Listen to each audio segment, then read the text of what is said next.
2025年2月23日，德国大选落下帷幕，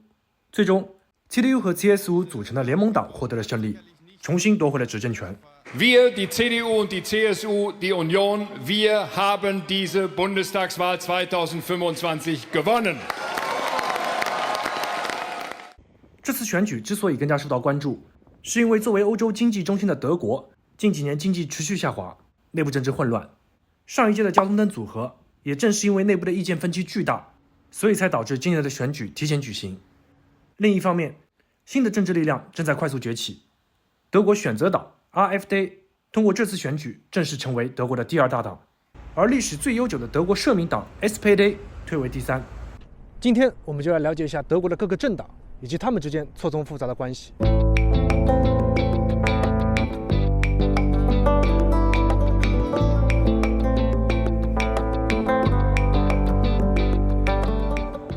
在讲这些政党之前，我们首先来简单了解一下两个内容，一个是左和右。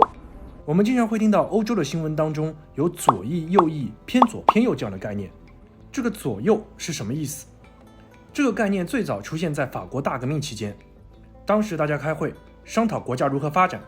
有两拨人，一波支持旧制度，另外一波支持新制度，而旧制度这一波也被称为保皇派，他们开会就坐在右边，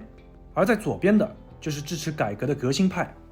久而久之，左翼就代表着革新，越左越激进，而右翼就代表着保守，在中间位置的就相对比较温和，稍微偏左一点或者偏右一点。另外一个就是德国的选举制度，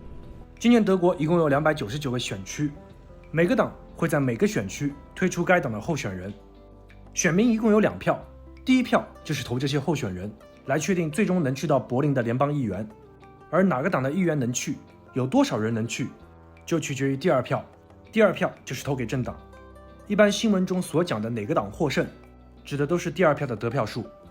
所以相对而言第二票更加重要。而如果某个政党整体的得票数不到 5%， 那么就无法进入联邦议会。得票数越多的党派可以获得越多的议会席位。今年德国一共有630个议员席位，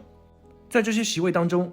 执政党或者执政联盟的席位总数要超过一半，需要达到316票。而德国的这种制度，一个党的得票数很少能超过一半，所以基本上就会形成几个党合作的联合政府。简单了解这些之后，咱们来讲第一个政党，就是联盟党。看这个名字就知道，这是2个党联合起来的，一个是 CDU， 全名是德国基督教民主联盟，简称基民盟。这是一个在2战之后的1945年成立的，带有一些基督教宗教理念的政党，而并不是一个宗教党派。而 CSU 是 CDU 的姐妹党，全称叫巴伐利亚基督教社会联盟，简称基社盟。它的名字也说明了，它就是一个州的政党，所以 CSU 只在巴伐利亚州参选。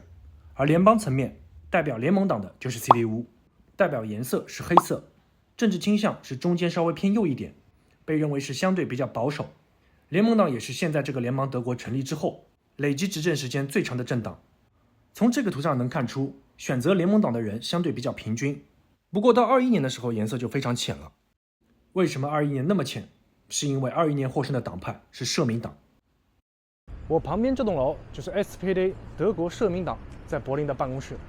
德国社民党简称 SPD， 政治倾向稍微中间偏左一点，代表色为红色。它是德国历史最悠久的政党，最早可以追溯到1863年德国全民工人协会，所以它悠久的历史也是它的一个宣传点。历史上也公开跟纳粹叫板过，投反对票，这也是它的一个宣传点。不过这里也可能在引申另一个党派，而在当时投反对票的后果就是被取缔，直到1945年才重新成立。社民党最早的时候是带有社会主义色彩的，后来又倾向于马克思主义，毕竟最早就是和工人运动有关。后来又经历了东西德时期，东德的社民党和德共合并，组成了东德的执政党德国统一社会党。正是因为它有悠久的历史，所以在21年重新夺得执政权之后，就不想跟执政了16年的 CDU 合作了，所以选择了自民党和绿党组成联合政府。结果就是比较混乱，大选提前举行，而自民党这回连 5% 的票数都不到，直接被踢出联邦议会。德国自民党历史也很悠久，代表色为黄色，最早的时候是一些比较小的联盟伙伴加入联邦政府，历史上也经常跟联盟党组合，它也是中间偏右一点点，基本思想那就是自由主义。接下来就是交通灯组合的绿色，这个绿就是绿党，绿党的全称叫联盟90和绿党，简称绿党。1980年，绿党在德国的卡鲁成立。2年之后，其中的一拨人离开了绿党，自行成立了生态民主党。这个政党有别于德国其他的政党，他把主要的精力放在了生态环境上，讲究绿色。而前面的联盟90原先是一个东德的组织，1993年的时候并入了绿党，形成了现在这个政党。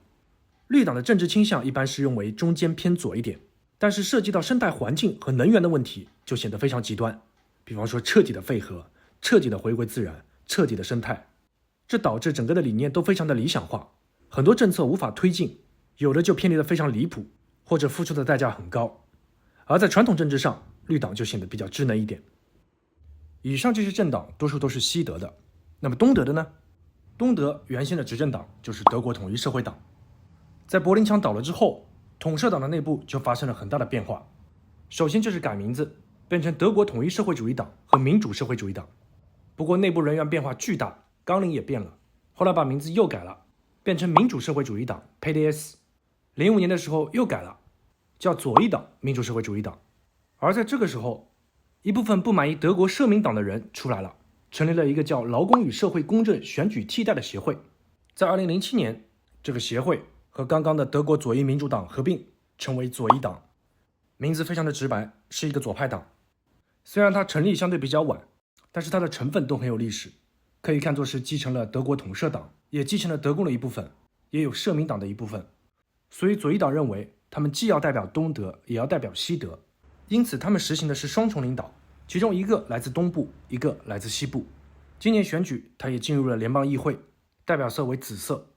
左翼党虽然成立的晚，但是内部的事情也不少。就在2024年，左翼党分出了一个新的政党——萨拉瓦根特内心的联盟，简称 BSV。 这个政党名字就是创始人的名字。之前 Wagenknecht 他的声望也非常大，但是最终票数没有突破 5%， 而未能进入联邦议会。